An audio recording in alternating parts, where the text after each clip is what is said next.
Welcome to Civil Service IAS, your go-to YouTube channel for all things related to the Indian Administrative Service. तो भारत की space journey ने शानदार उड़ान भरी है।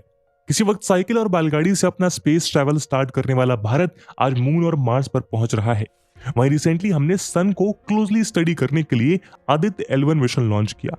यही कारण है कि आज इसरो वर्ल्ड की 6 लार्जेस्ट स्पेस एजेंसीज में से एक है। इंडियन स्पेस प्रोग्राम को अपने नेक्स्ट बिग फेज में ले जाने के लिए पीएम मोदी ने इसरो को एक नया और एम्बिशियस टारगेट सेट करने की सलाह दी है। उन्होंने कहा है कि 2035 तक भारतीय अंतरिक्ष स्टेशन स्टैब्लिश करने और 2040 तक किसी इंडियन को लूनर सरफेस पर भेजने का लक्ष्य होना चाहिए। आज के डिस्कशन में हम भारत के न्यू स्पेस मिशन टारगेट्स की चर्चा करेंगे, जहां इस वीडियो के माध्यम से इंडियन स्पेस स्टेशन स्टैब्लिश करने के प्लान के बारे में डिटेल में समझेंगे। साथ ही मून पर इंसान को भेजने की प्लानिंग के बारे में भी जानेंगे। इस वीडियो की इंपॉर्टेंस यूपीएससी प्रीलिम्स और मेंस के GS3 के साइंस एंड टेक्नोलॉजी सेक्शन के लिहाज से इंपॉर्टेंट है। तो चलिए शुरू करते हैं आज का डिस्कशन। दोस्तों, अपने स्पेस प्रोग्राम को उसके नेक्स्ट बिग फेज में ले जाने के लिए इसरो साल 2040 तक मून पर एस्ट्रोनॉट्स भेजने का प्लान कर रहा है। इसके साथ ही इसरो की प्लानिंग 2035 तक अपने खुद के स्पेस स्टेशन को तैयार करने की है। दरअसल इंडिया के गगनयान मिशन की प्रोग्रेस को रिव्यू करने और स्पेस एक्सप्लोरेशन में देश के फ्यूचर के लिए रूपरेखा तैयार करने के लिए रिसेंटली एक हाई लेवल मीटिंग कंडक्ट हुई थी, जिसमें शामिल हुए पीएम मोदी ने हमारे स्पेस मिशन की नई उड़ान की बात कही। इस विजन को हासिल करने के लिए department of space moon exploration के लिए रोड मैप तैयार करेगा, जिसमें चंद्रयान मिशन की एक series, next generation launch vehicle का डेवलपमेंट, एक न्यू लॉन्च पैड का कंस्ट्रक्शन और ह्यूमन सेंट्रिक लेबोरेटरीज और एसोसिएटेड टेक्नोलॉजीज का एस्टैब्लिशमेंट शामिल है। इस मीटिंग में डिपार्टमेंट ऑफ स्पेस ने गगनयान मिशन का एक कॉम्प्रिहेंसिव ओवरव्यू प्रोवाइड किया था, जो ह्यूमन रेटेड लॉन्च व्हीकल्स और सिस्टम क्वालिफिकेशन जैसी टेक्नोलॉजिकल एडवांसमेंट्स को हाईलाइट करता है। मीटिंग में करीब 20 मेजर टेस्ट प्लान डिस्कस की गई, जिसमें human rated launch vehicle HLVM-3 के 3 अनक्रूड मिशंस भी शामिल थे। दोस्तों, इंडियन स्पेस एजेंसी ने अब तक रॉकेट्स, सैटेलाइट्स और बाकी दूसरी चीजों में बड़ी सफलता हासिल की है, लेकिन ह्यूमन मिशन वो जगह थी जहां इंडिया पिछड़ रहा था। ऐसे में मून पर इंसानों को भेजना इसरो का नेक्स्ट लेवल होगा और इंडियन स्पेस स्टेशन उस डायरेक्शन में बड़ा कदम साबित होगा। वहीं भारत स्पेस स्टेशन लॉन्च करने वाला चौथा कंट्री होगा, क्योंकि यूएस, रशिया और चाइना ऑलरेडी अपने स्पेस स्टेशन को लॉन्च कर चुके हैं। स्पेस स्टेशन के लिए भारत का प्लान ऐसे समय में सामने आया है जब यूनाइटेड स्टेट्स की स्पेस एजेंसी नासा 2031 तक इंटरनेशनल स्पेस स्टेशन ISS को शट डाउन करने के लिए ऑलरेडी अनाउंस कर चुका है। नासा ने ISS को वापस लाने के लिए $1 बिलियन का प्लान डिस्क्लोज किया है। उसका एम एक नए ऑर्बिटल व्हीकल को डेवलप करना है, जो इस प्रोसेस में काफी अहम होगा। इसरो चीफ S सोमनाथ के मुताबिक भारत अगले कुछ सालों में अपना खुद का स्पेस स्टेशन बनाने की प्लानिंग कर रहा है। एक इंटरव्यू में S सोमनाथ ने कहा था कि गगनयान प्रोग्राम स्पेस में ह्यूमन फ्लाइट कैपेबिलिटी की ओर एक कदम है और एक बार ऐसा होने पर हम सबसिक्वेंट मॉड्यूल्स में स्पेस स्टेशन बिल्डिंग को देख पाएंगे। इंडिया ने अपने इस एम्बिशियस प्रोजेक्ट की इनिशियल प्लानिंग 2019 में शुरू की थी, जब इसरो ने अनाउंस किया था कि वो 2021 तक इंडिया के फर्स्ट मैन्ड मिशन गगनयान के लॉन्च के बाद अगले 10 साल के भीतर अपने खुद की स्पेस स्टेशन सेटअप करेगा। लेकिन कोविड-19 पैंडेमिक की वजह से प्रोजेक्ट की डेडलाइंस को आगे बढ़ा दिया गया था। गगनयान के बाद इंडिया का नेक्स्ट लॉजिकल स्टेप एक स्पेस स्टेशन सेटअप करना है और फिर मून पर एक मैन्ड मिशन को भेजना। पूर्व इसरो चीफ के सिवान ने अपने टेन्योर के दौरान कहा था कि इसको लेकर हमारे पास काफी क्लियर प्लान है। साथ ही उन्होंने ये भी कहा था कि इंडियन स्पेस स्टेशन बिल्ड होने पर इंटरनेशनल स्पेस स्टेशन से इंडिपेंडेंटली ऑपरेट होगा और ये ISS से साइज में छोटा होगा। के सिवान के मुताबिक इंडिया एक स्मॉल मॉड्यूल लॉन्च करेगा और इसका यूज माइक्रो ग्रेविटी एक्सपेरिमेंट्स के लिए किया जाएगा। फिलहाल लोगों को स्पेस टूरिज्म पर भेजने जैसे इंडिया की कोई बड़ी प्लानिंग नहीं है। करेंटली ISS इस फील्ड में एकमात्र ऐसी फैसिलिटी है। ISS अर्थ के लोअर ऑर्बिट में फंक्शन करता है, जो सरफेस से 400 किलोमीटर ऊपर उड़कर 90 मिनट्स में हमारे प्लैनेट का कंप्लीट सर्किट पूरा करता है। इस स्पेस स्टेशन को 1998 में यूएस, रशिया, जापान, कनाडा और यूरोपियन कंट्रीज की पार्टनरशिप में लॉन्च किया गया था।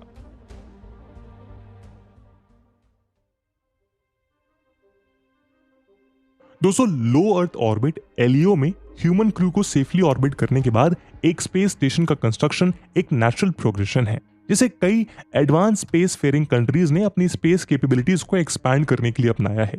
इसरो का अनाउंसमेंट भी इस प्रोग्रेशन के अनुकूल है। स्पेस स्टेशन भारत के लिए कई तरह से बेनिफिशियल होगा। इससे इंडिया की न सिर्फ स्पेस बल्कि अर्थ की मॉनिटरिंग एबिलिटी भी कई गुना बढ़ जाएगी। इस स्टेशन पर इंडियन साइंटिस्ट कई तरह के एक्सपेरिमेंट्स कंडक्ट कर सकेंगे और इनके रिजल्ट्स का वाइडली यूज किया जा सकेगा। स्पेस स्टेशन में इंस्टॉल्ड कैमराज से इंडिया अच्छी क्वालिटी के पिक्चर्स हासिल कर सकेगा, जो मैपिंग जैसी एक्टिविटीज को आसान बनाएगा। पास्ट की कुछ पॉलिसीज की वजह से इंडिया आईएसएस का यूज नहीं कर सकता है और यही वजह है कि अपने अपकमिंग स्पेस मिशंस के लिए इसरो ने खुद का स्पेस स्टेशन बनाने का निर्णय लिया है। वहीं जैसा कि हमने पहले बताया था कि आईएसएस आने वाले कुछ सालों के बाद फंक्शन नहीं कर सकेगा। ऐसे में यदि भारत इसके यूज की कोशिश भी करता है तब भी हमें कोई खास बेनिफिट नहीं होगा। इसके अलावा इंडिया गगनयान मिशन के सक्सेस के बाद भी इस मिशन को कंटिन्यू रखना चाहता है। ऐसी सिचुएशन में हमें स्पेस स्टेशन की जरूरत होगी। वैसे इंडिया की प्लानिंग अभी स्पेस टूरिज्म की नहीं है, लेकिन जिस तरह से स्पेस एक्स और ब्लू ओरिजिन जैसी कंपनीज स्पेस टूरिज्म के थ्रू इसका एडवांटेज लेने की प्लानिंग कर रही हैं, जिसमें नासा भी शामिल हो गया है, ऐसे में भारत के लिए ये जरूरी हो गया है कि इस फील्ड में प्रोग्रेस करे ताकि फ्यूचर में स्पेस में होने वाले इकोनॉमिक बेनिफिट्स को हासिल किया जा सके। यदि स्पेस स्टेशन के कैरेक्टरिस्टिक्स की बात करें तो ये ऑर्बिट में प्लेस्ड एक आर्टिफिशियल सैटेलाइट होती है और उसका यूज स्पेस में मैन्ड ऑपरेशंस के लिए लॉन्ग टर्म बेस के तौर पर किया जाता है। इंडियन स्पेस स्टेशन अर्थ से 400 किलोमीटर के ऑल्टीट्यूड पर तैनात होगा। Propose Indian space station international space station की तरह ही होगा, लेकिन ये साइज में उससे स्मॉल होगा। इनिशियल रिपोर्ट्स के अनुसार इसका वेट करीबन 20 टन होगा और इसे बनाने में 5 से 7 साल लगेंगे, ऐसा अनुमान लगाया गया है। स्पेस स्टेशन का प्रीलिमिनरी प्लान एस्ट्रोनॉट्स को स्पेस में 15 से 20 दिन तक अकोमोडेट करने का है, लेकिन गगनयान मिशन के कंप्लीट होने के बाद इसकी स्पेसिफिक डिटेल्स सामने आएंगी। दोस्तों, स्पेस स्टेशन का निर्माण करना काफी इंपॉर्टेंट है, पर यह काफी चैलेंजिंग मिशन है। इसके लिए कटिंग एज टेक्नोलॉजी और एक्सपर्टीज की जरूरत है।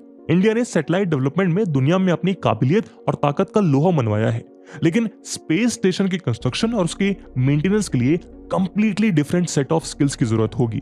इसमें life support systems, radiation protection और लॉन्ग टर्म स्ट्रक्चरल इंटेग्रिटी शामिल है। इन जरूरतों को पूरा करने के लिए भारत को अपनी टेक्नोलॉजिकल कैपेबिलिटीज को सिग्निफिकेंटली अपग्रेड करने की जरूरत है, जिसमें प्राइवेट प्लेयर्स इसरो का साथ दे सकते हैं। प्राइवेट कंपनीज को बढ़ावा मिलने से रिसर्च एंड टेक्नोलॉजिकल डेवलपमेंट होता है, इसलिए इसरो एरोस्पेस स्टार्टअप्स को असिस्ट कर रहा है।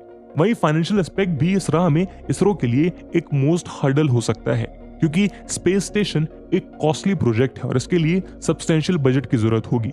दरअसल आईएसएस के कंस्ट्रक्शन में $160 बिलियन की कॉस्ट आई थी।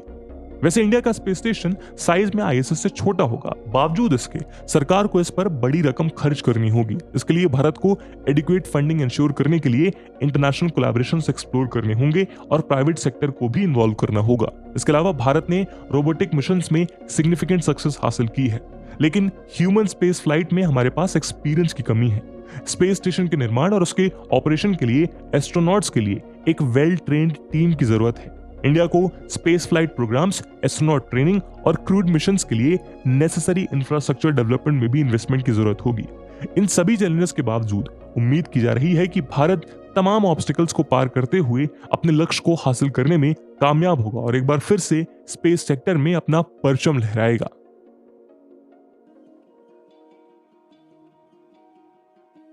दोस्तों, 2035 तक स्पेस स्टेशन स्टैब्लिश करने और 2040 तक मून पर इंडियन एस्ट्रोनॉट भेजने का कमिटमेंट निश्चित रूप से इंडियन स्पेस टेक्नोलॉजी को काफी आगे ले जाएगा। ये एम्बिशियस मिशन स्पेस एक्सप्लोरेशन और इससे रिलेटेड फील्ड्स में सिग्निफिकेंट टेक्नोलॉजिकल एडवांसमेंट को बढ़ावा देगा। इसके अलावा ये रिसर्च के लिए ढेर सारी अपॉर्चुनिटीज भी क्रिएट करेगा। साथ ही इससे बड़ी संख्या में एम्प्लॉयमेंट जनरेट होगी और पब्लिक इंटरेस्ट को स्टिमुलेट भी करेगा। इंडिया ने स्पेस फील्ड में रिसर्च की शुरुआत के बाद से शॉर्ट पीरियड और लिमिटेड रिसोर्सेज के कई रिकॉर्ड्स अचीव किए। लो कॉस्ट में कॉम्प्लेक्स प्रोग्राम्स को सक्सेसफुल बनाने में इसरो पूरी दुनिया में जाना जाता है। इंडिया की ये लेगेसी स्पेस फील्ड में आने वाले चैलेंजेस को एड्रेस करने में सक्षम बनाती है। यही वजह है कि जब से इंडिया ने स्पेस स्टेशन एस्टैब्लिश करने की घोषणा की है, तब से पूरी दुनिया की निगाह इस पर टिकी है और उम्मीद है कि इसरो अपने एम्बिशंस और फ्यूचर एम्स को जरूर कंप्लीट कर पाएगा। By subscribing to our channel, you'll gain access to a wealth of engaging videos that aim to educate and inspire.